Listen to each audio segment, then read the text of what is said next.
Students, लक्ष्य online classes में आपका स्वागत है। पिछले क्लास में हम लोग डिस्कस कर रहे थे construction of 3 phase induction motor, जहां पर हम लोग पढ़े स्टेटर और रोटर के बारे में। हम लोग स्टेटर के 3 इम्पॉर्टेंट पार्ट्स के बारे में डिस्कस किए। स्टेटर फ्रेम के बारे में डिस्कस किए, जिसको आउटर फ्रेम भी कहते हैं, यॉक भी कहा जाता है। दूसरा जो था वो था स्टेटर कोर के बारे में, स्टेटर कोर के बारे में डिस्कस किए। और लास्ट था हमारा स्टेटर वाइंडिंग के बारे में। तो 3 इम्पॉर्टेंट पार्ट्स था स्टेटर का, essential parts, stator frame, stator core और स्टेटर वाइंडिंग। आज हम लोग डिस्कस करने वाले हैं रोटर के बारे में, ठीक है ना। अब जैसे आपको बताया गया था, rotor is called the rotating part of the machine, it is called the rotating part of the machine. और इस रोटर के कंस्ट्रक्शन के आधार पर, रोटर के कंस्ट्रक्शन के आधार पर 2 तरह का इंडक्शन मोटर बनाया गया है, ठीक है ना। 3 फेज इंडक्शन मोटर 2 तरह का होता है बेस्ड ऑन रोटर कंस्ट्रक्शन, ठीक है ना। तो उसको आज हम लोग जानेंगे, समझेंगे, ठीक है ना, कि रोटर के आधार पर 2 तरह का induction motor, 3 phase induction motor कैसा होता है।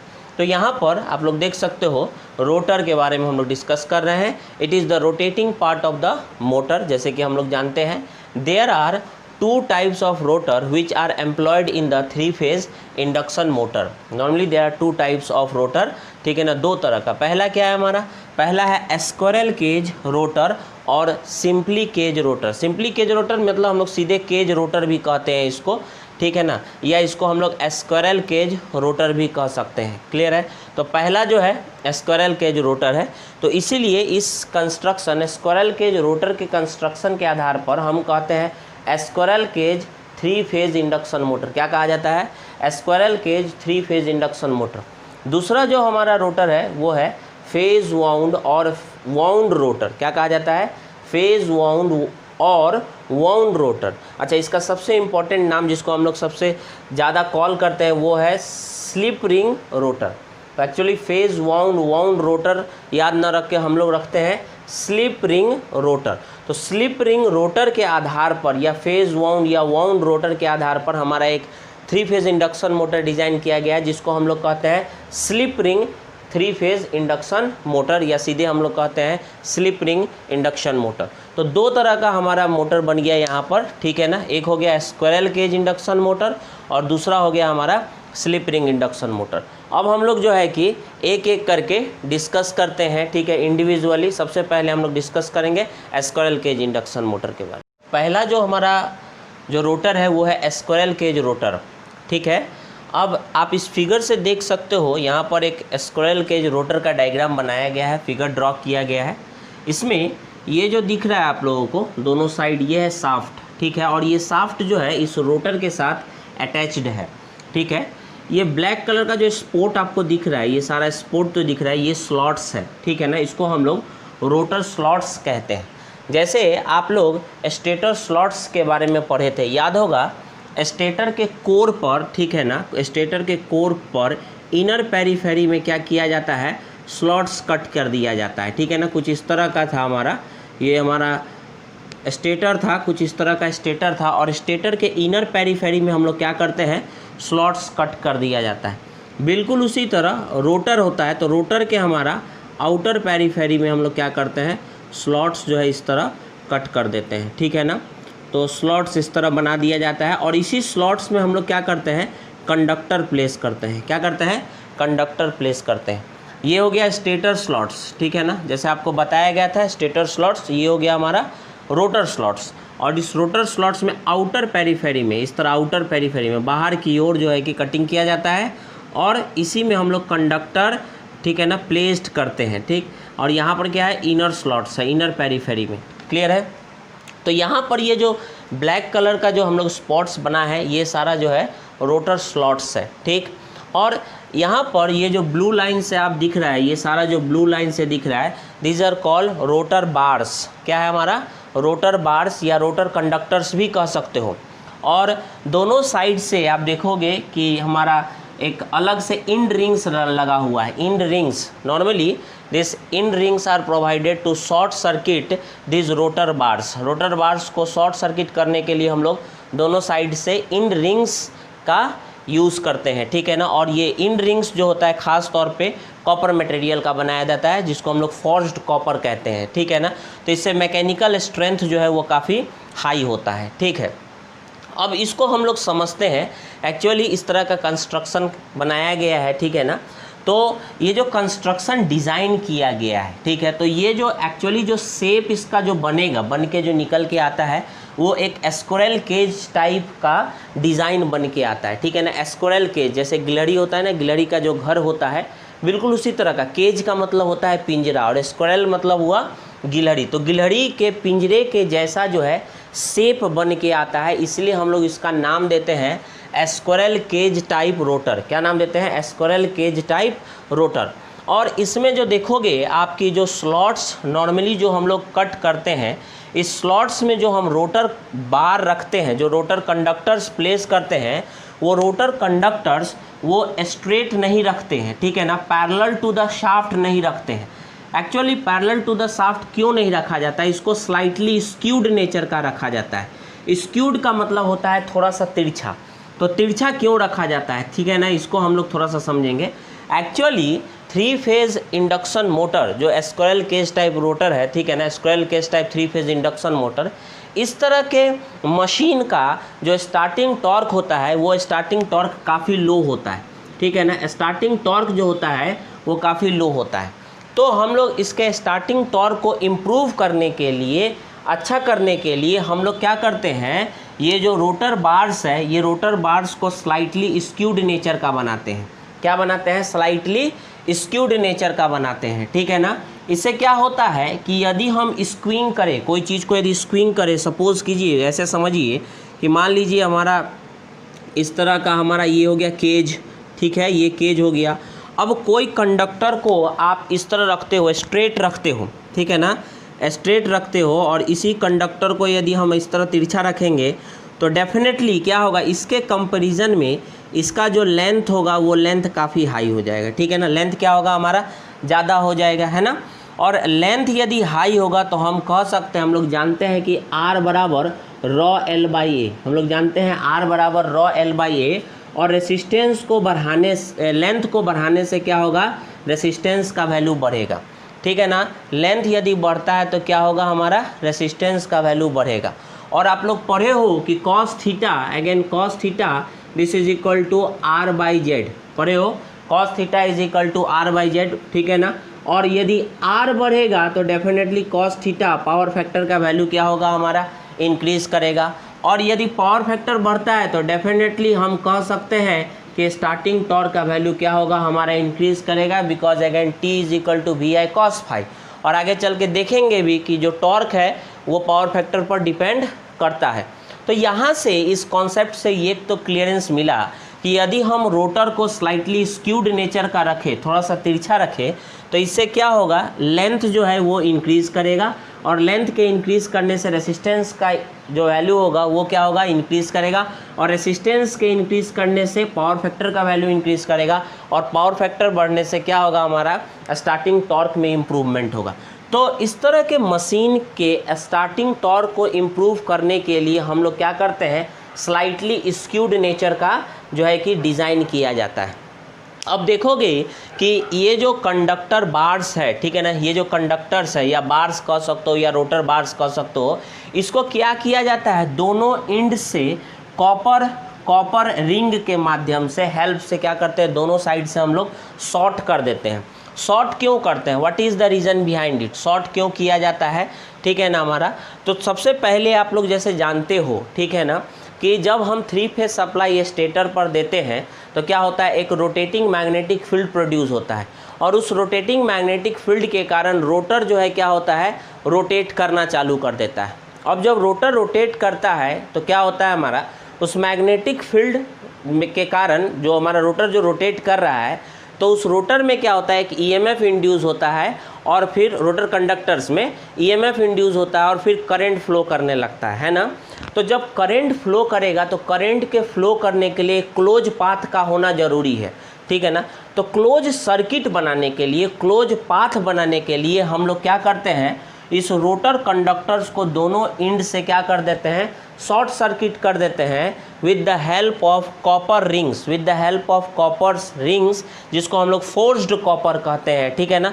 तो फोर्स्ड कॉपर खास तौर पे इसलिए यूज़ किया जाता है जिससे कि क्या हो, जैसे रोटर है तो मूविंग पार्ट्स है, ठीक है ना, तो फोर्स्ड कॉपर यदि हम यूज़ करें तो इससे क्या होगा, मैकेनिकल स्ट्रेंथ जो होगा वो काफ़ी हाई हो जाएगा। क्लियर है। अब जैसे कि आप देख सकते हो कि इसमें, ठीक है ना, ये जो कंडक्टर्स है, normally this conductors are being short circuited at both the ends.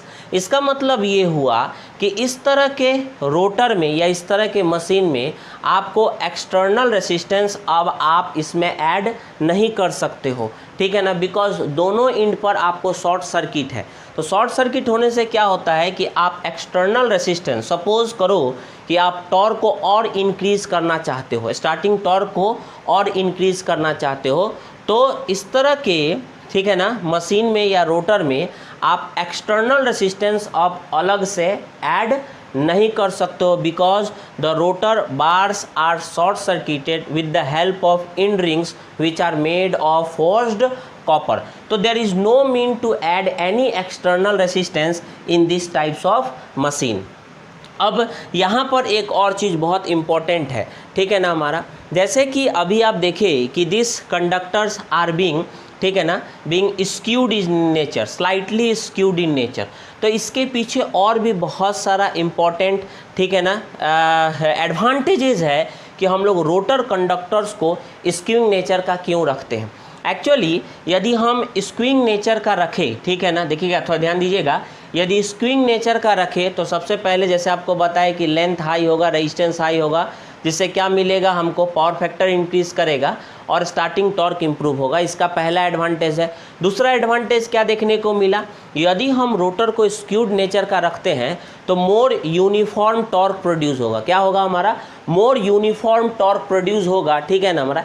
इससे क्या होगा, जो मशीन के ऑपरेशन में जो नॉइज़ प्रोड्यूस होता है वो नॉइज़ का जो नॉइज़ है वो नॉइज़ रिड्यूस हो जाएगा, ठीक है ना हमारा।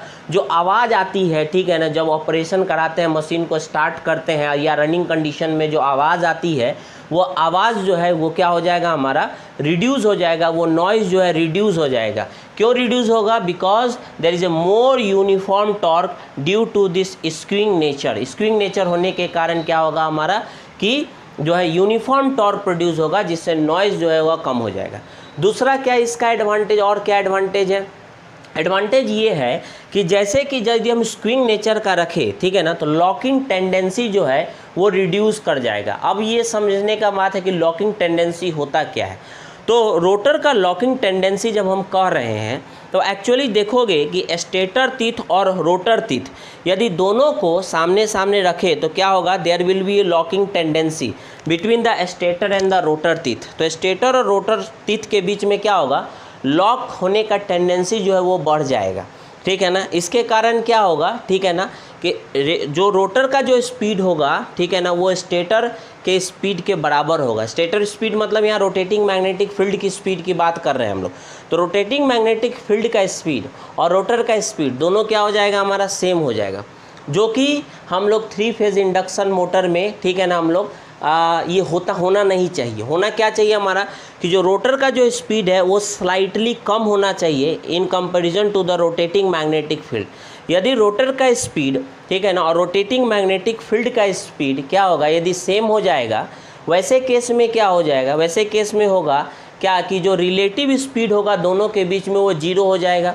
और जब रिलेटिव स्पीड 0 हो जाएगा वैसे केस में जो कटिंग ऑफ फ्लक्सेज होगा, rate of change of flux वो 0 हो जाएगा, ईएमएफ 0 हो जाएगा, करंट 0 हो जाएगा, टॉर्क 0 हो जाएगा, है कि नहीं। तो इसलिए कहा जाता है तो कभी भी जो रोटर का स्पीड होगा वो रोटेटिंग मैग्नेटिक फील्ड के स्पीड के बराबर नहीं होगा। इसका मतलब रोटर और जो रोटेटिंग मैग्नेटिक फील्ड है, ठीक है ना, वो दोनों जो है, ठीक है ना, वो लॉक नहीं कर सकता है, कभी भी लॉक नहीं हो सकता है, ठीक है। तो इस लॉकिंग से बचने के लिए, क्या करने के लिए, बचने के लिए, इस लॉकिंग टेंडेंसी को कम करने के लिए, रिड्यूस करने के लिए हम लोग स्लाइटली स्क्यूइंग नेचर का बना देते हैं। तिरछा बनाने से क्या होता है, थोड़ा सा यदि स्क्विंग कर दे, रोटर कंडक्टर को थोड़ा तिरछा कर दे, तो ये जो लॉकिंग टेंडेंसी है, ठीक है ना, हमारा स्टेटर और रोटर टीथ के बीच में ये क्या हो जाता है, हमारा कम हो जाता है, ठीक है ना। तो ये भी हमारा बहुत बड़ा एडवांटेज है। इसलिए हम लोग क्या करते हैं, रोटर कंडक्टर्स को नॉर्मली हम लोग क्या करते हैं, हम लोग स्लाइटली स्क्विंग नेचर का बनाते हैं। तो यहाँ से 3 एडवांटेज हम लोग को देखने को मिला। सबसे पहले ये देखें कि यदि हम स्क्विंग नेचर का रखें तो स्टार्टिंग टॉर्क जो होगा मशीन का वो इम्प्रूव हो रहा है। दूसरा क्या हो रहा है हमारा, दूसरा ये हो रहा है कि लॉकिंग टेंडेंसी से बच जा रहे हैं हम लोग। क्या होगा, लॉकिंग टेंडेंसी जो है स्टेटर और रोटर टीथ के बीच में जो हो रहा था वो क्या होगा, हमारा रिड्यूस हो गया। और क्या देखने को मिला कि यदि हम स्क्विंग नेचर का रखें तो मोर यूनिफॉर्म टॉर्क प्रोड्यूस होगा, और यदि मोर यूनिफॉर्म टॉर्क प्रोड्यूस होगा तो इससे क्या होगा, ऑपरेशन के दौरान जो नॉइज़ प्रोड्यूस हो रहा है in the machine will reduce. तो इस तरह हम लोग क्या करते हैं, स्क्विंग नेचर का बनाने से, ठीक है ना, हमारा कि डिफरेंट टाइप्स ऑफ एडवांटेजेस हम लोग को यहाँ से ऑब्टेंड होता है। इसी को हम लोग एक टेक्निकल टर्म भी यूज़ करते हैं जो आगे चल के आप लोगों को मिलेगा, ठीक है ना। हम लोग यहाँ पर थोड़ा सा बता देते हैं चीज़ को इसके बारे में, ठीक है ना। एक वर्ड होता है जिसको हम लोग कहते हैं कॉगिंग एंड क्रॉलिंग। क्या कहते हैं, कॉगिंग एंड क्रॉलिंग। तो जब मशीन को स्टार्ट किया जाता है, ठीक है ना, उस समय क्या होता है, कॉगिंग इफेक्ट हम लोग को दिखता है, जिसको हम लोग पैरासाइटिक टॉर्क कहते हैं। तो इस तरह का कॉगिंग इफेक्ट को रिड्यूस करने के लिए भी हम लोग क्या करते हैं, ठीक है ना, स्लाइटली स्क्विंग नेचर का बनाते हैं।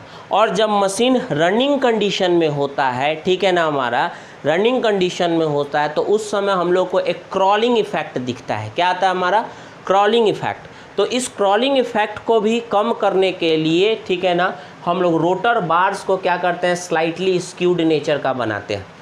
तो ये भी एक तरह का एडवांटेज है जिसको हम लोग डायरेक्टली कहते हैं the cogging and crawling effect of the machine, ठीक है ना, can be reduce with the help of slightly skewed nature, means by designing the rotor bar by slightly skewing nature. तो हल्का तिरछा बना के हम लोग चाहे तो कॉगिंग और क्रॉलिंग इफेक्ट को भी रिड्यूस कर सकते हैं। ये बहुत इंपॉर्टेंट टर्म्स है जो कि आगे चल के हम लोग एक टॉपिक लेंगे कॉगिंग इफेक्ट और क्रॉलिंग इफेक्ट के बारे में। फिलहाल यहाँ पर अभी हम नहीं डिस्कस करेंगे, आगे चल के हम इस टॉपिक को भी डिस्कस करेंगे। तो आप यहाँ से देख सकते हो, यहाँ से कंप्लीट आया है। फाइनली हम इसको कंक्लूजन कर रहे हैं कि why it is called squirrel cage rotor. Squirrel cage rotor इसलिए कहा जाता है because the shape of this rotor, ठीक है ना, is exactly like the cage of a squirrel, like the cage of a squirrel. तो स्क्विरल के पिंजरे के तरह, गिलहरी के पिंजरे के तरह दिखता है, इसलिए इसका नाम पड़ा है स्क्विरल केज रोटर, जिसमें स्लॉट्स कट कर दिया जाता है। और इस स्लॉट्स में क्या किया जाता है, rotor bars, rotor conductor place किया जाता है, जिसका स्लाइटली स्क्यूड, हल्का सा तिरछा रखा जाता है। तिरछा रखने का क्या क्या एडवांटेज हम लोग देखें कि स्टार्टिंग टॉर्क का वैल्यू हाई होगा, मोर यूनिफॉर्म, ठीक है ना, फ्लक्स प्रोड्यूस होगा, ठीक है, जिसके कारण क्या होगा, नॉइज़ मेरा रिड्यूस होगा। और साथ साथ हम लोग देखें कि लॉकिंग टेंडेंसी को भी हम चाहे तो रिड्यूस कर सकते हैं। और तब इस रोटर बार्स को, रोटर कंडक्टर्स को दोनों इंड पर हम क्या कर रहे हैं, शॉर्ट सर्किट कर रहे हैं। शॉर्ट सर्किट किससे कर रहे हैं, तो इंड रिंग से कर रहे हैं, which is again made of forged copper. इससे क्या फ़ायदा होगा, मैकेनिकल स्ट्रेंथ हाई रहेगा, रोटेटिंग पार्ट है, ठीक है, तो डैमेज होने से बचेगा, ठीक है ना। और शॉर्ट सर्किट करने का क्या एडवांटेज मिला कि शॉर्ट सर्किट यदि कर रहे हैं तो करंट फ्लो करेगा, है ना, हमारा जब तक हमारा पाथ कंप्लीट नहीं होगा, ठीक है, तब तक करंट फ्लो नहीं करेगा। तो normally these rotor bars are short circuited at both the ends with the end rings, ठीक है ना। और इसी के साथ साफ्ट भी अटैच्ड है। क्या है, हमारा साफ्ट अटैच्ड है, जिससे हम लोग मैकेनिकल लोड को हम लोगों को कनेक्ट करना है। तो ओवरऑल यहाँ से हमारा एक क्लियर हो गया हमारा, ठीक है ना, स्क्विरल केज रोटर के बारे में। अब हम लोग डिस्कस करेंगे, ठीक है ना। और इसमें एक इम्पॉर्टेंट चीज़ जैसे आपको बताया, यदि सपोज़ कीजिए कि मशीन के स्टार्टिंग टॉर्क को इम्प्रूव करना चाहते हो या मशीन के स्पीड में वेरिएशन करना चाहते हो, तो आपको एक चीज़ ध्यान में रखना होगा कि इसमें अब आप एक्सटर्नल रेसिस्टेंस ऐड नहीं कर सकते, because there is no mean to add any external resistance, ठीक है ना, because the ends are short circuited. तो अलग से आप अब एक्सटर्नल रेजिस्टेंस ऐड नहीं कर सकते हो। हाँ, यदि कोई दूसरा माध्यम है जिसके मदद से आप मशीन के स्पीड को घटाना या बढ़ाना चाहते हो तो वो संभव है, वो किया जा सकता है। लेकिन इस मशीन का सबसे बड़ा डिसएडवांटेज यही है कि यदि आप स्पीड में वेरिएशन करोगे तो मशीन में इफ़िशेंसी को सेक्रीफाइस करना होगा। क्या होगा? मशीन को इफ़िशेंसी में सेक्रीफाइस करना होगा। Means to get the variable speed we have to sacrifice the efficiency of the machine. तो इसको भी हम लोग को ध्यान में रखना है।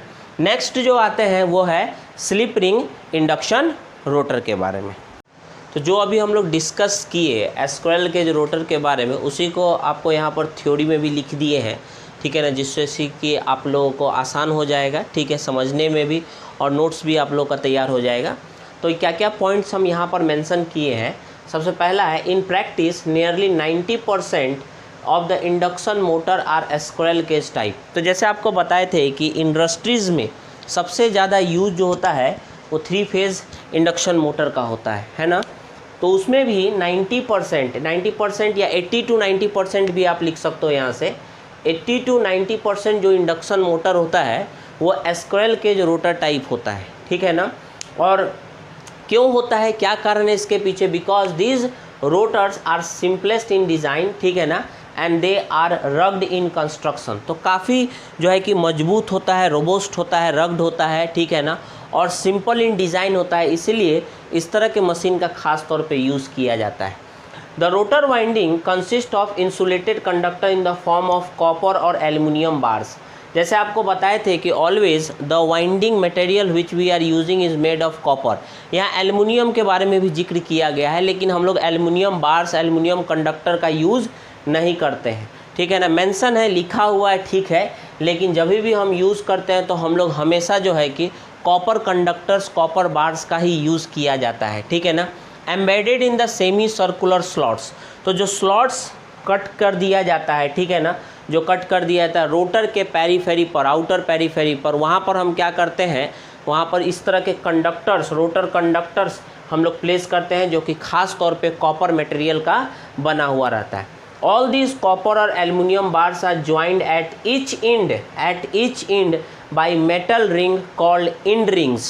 तो हम लोग क्या कर रहे हैं, जैसे आपको बताए थे फिगर में आप लोग देखे थे कि दोनों एंड पर हम लोग क्या किए थे, ठीक है ना, एक मेटल रिंग के माध्यम से, दोनों एंड पर एक मेटल रिंग के माध्यम से कॉपर बार को शॉर्ट सर्किट कर दिए थे, जिसको नाम दिए थे हम लोग एंड रिंग का नाम दिए थे, END, एंड रिंग्स, जो कि खास तौर पे सेम मटेरियल का बना हुआ रहता है, जिस मटेरियल का कॉपर रहता है, जिसको हम लोग कहते हैं फॉर्ज्ड कॉपर, ठीक है, क्या नाम देते हैं, forged copper. The solid bars are short circuited at both ends by end rings of the same material, जो भी हम लोग डिस्कस किए। There is no possibility to add any external resistance in series with the rotor circuit for starting purpose because the rotor bars are permanently short circuited। अब जैसे कि आपको हम बताए हैं, ठीक है ना, कि जो रोटर बार्स, जो रोटर कंडक्टर्स होता है, दोनों इन पर शॉर्ट सर्किट होता है। तो there is no mean to add, there is no mean या कोई और तरीका, कोई दूसरा इसमें हम लोग के पास कोई तरीका ही नहीं है, ठीक है ना, जिससे कि हम एक्सटर्नल रेजिस्टेंस को रोटर कंडक्टर के साथ सीरीज़ में ऐड कर सके, because the rotor bars are short circuited. तो दोनों इन पर जब शॉर्ट है तो उसमें हम लोग एक्सटर्नल रेजिस्टेंस ऐड नहीं कर सकते हैं। अब एक्सटर्नल रेजिस्टेंस ऐड करने से बहुत तरह का डिफरेंट टाइप्स ऑफ एडवांटेजेस है, ठीक है ना हमारा। जैसे एक्सटर्नल रेजिस्टेंस यदि ऐड करोगे, रेजिस्टेंस को यदि बढ़ाओगे, तो हो सकता है स्टार्टिंग करंट का वैल्यू क्या होगा, हमारा घट जाएगा, वो मेरा एडवांटेज है। दूसरा एडवांटेज जैसे आपको बताया कि रेजिस्टेंस यदि ऐड करते हो, बढ़ा देते हो, तो टॉर्क, स्टार्टिंग टॉर्क इंप्रूव हो जाएगा, ठीक है ना हमारा। यहाँ कह रहा है क्या कि मशीन को स्टार्ट करने में भी, ठीक है ना, स्टार्टिंग पर्पज़ के लिए यदि स्टार्टिंग में कुछ तरह का इम्प्रूवमेंट हो, जैसे भी बताया स्टार्टिंग करंट को घटाना, स्टार्टिंग टॉर्क को बढ़ाना, तो वैसे यदि आप मशीन में इम्प्रूवमेंट करना चाहते हो by adding some external resistance, तो this is not possible. This is not possible because these rotor conductors are short circuited at both the end with the help of end rings, and these end rings are made of the same material, जिस material का copper bars बना हुआ रहता है, ठीक है ना। तो जो नेक्स्ट पॉइंट है वो है the rotor assembles the cage of the squirrel, hence the name squirrel cage rotor. तो स्क्विरल केज रोटर क्यों नाम पड़ा, जैसे आपको बताए थे कि जो हम लोग रोटर जो डिज़ाइन करते हैं, कंस्ट्रक्ट करते हैं, तो उसका शेप जो है, उसके केज ऑफ स्क्वेरल की तरह दिखता है, ठीक है ना हमारा। तो केज मतलब जैसे बताए पिंजरा, और स्क्वेरल मतलब गिलहरी, तो गिलहरी के पिंजरे के जैसा दिखता है, इसलिए हम उसका नाम देते हैं squirrel cage rotor. The rotor bars are not exactly parallel to the shaft. जैसे आपको बार बार इस पर हम फोकस कर रहे हैं, बहुत इंपॉर्टेंट पॉइंट है कि जो रोटर कंडक्टर है, that rotor conductor not parallel to the shaft, the rotor bars are slightly skewed. The skewing of the cage rotor offers the following advantage. अब स्क्यूइंग करने का क्या क्या एडवांटेज है, इसको भी हम लोग देखते हैं, जैसे कि अभी हम लोग जाने भी इसके बारे में। सबसे पहला हम बार बार कह रहे हैं, starting torque of the motor is increased since effective length of the copper bar is increase. तो क्या आपको बताए थे कि यदि हम लेंथ को बढ़ा देते हैं, स्क्विंग करते हैं, तो लेंथ बढ़ जाएगा, लेंथ बढ़ने से आर का वैल्यू बढ़ जाएगा, आर का वैल्यू बढ़ने से कॉस थीटा का वैल्यू बढ़ जाएगा, और फिर स्टार्टिंग टॉर्क का वैल्यू जो है कि इंक्रीज कर जाएगा। More uniform torque is produce, more uniform torque is produce कहने का मतलब ऐसे भी कह सकते हो कि हार्मोनिक्स आर एलिमिनेटेड। क्या कह रहा है हमारा, हार्मोनिक्स आर एलिमिनेटेड, ठीक है ना। तो यूनिफॉर्म टॉर्क यदि प्रोड्यूस होगा, ठीक है, वैसे केस में जो मशीन में जो हार्मोनिक्स प्रोड्यूस होगा वो बहुत कम होगा, ठीक है ना। एक तरह से हम कहें कि हार्मोनिक्स को हम मिनिमाइज कर सकते हैं या फिर उसको ख़त्म भी कर सकते हैं with the help of skewing nature, ठीक है ना। तो more uniform torque is produce and the noise is reduce during operation. तो ऑपरेशन के दौरान आप चाहो तो नॉइज़ को क्या कर सकते हो, जो मशीन में जो आवाज़ें आती है, तो उस तरह के आवाज़ जो है अननेसेसरी, ठीक है ना, अननेसेसरी जो नॉइज़ आ रहा है हमारा, उसको हम लोग चाहे तो मशीन में रिड्यूस कर सकते हैं और एक स्मूथ ऑपरेशन भी मशीन का हम लोग दे सकते हैं, ठीक है। The locking tendency of the rotor is reduce during locking, the rotor and the stator teeth attract each other due to magnetic action. तो जैसे कि आप जानते हो, आपको बताए थे कि मैग्नेटिक एक्शन के कारण जो रोटर का टीथ है और स्टेटर टीथ है, they both attract each other and due to that attraction क्या होगा, they will lock each other.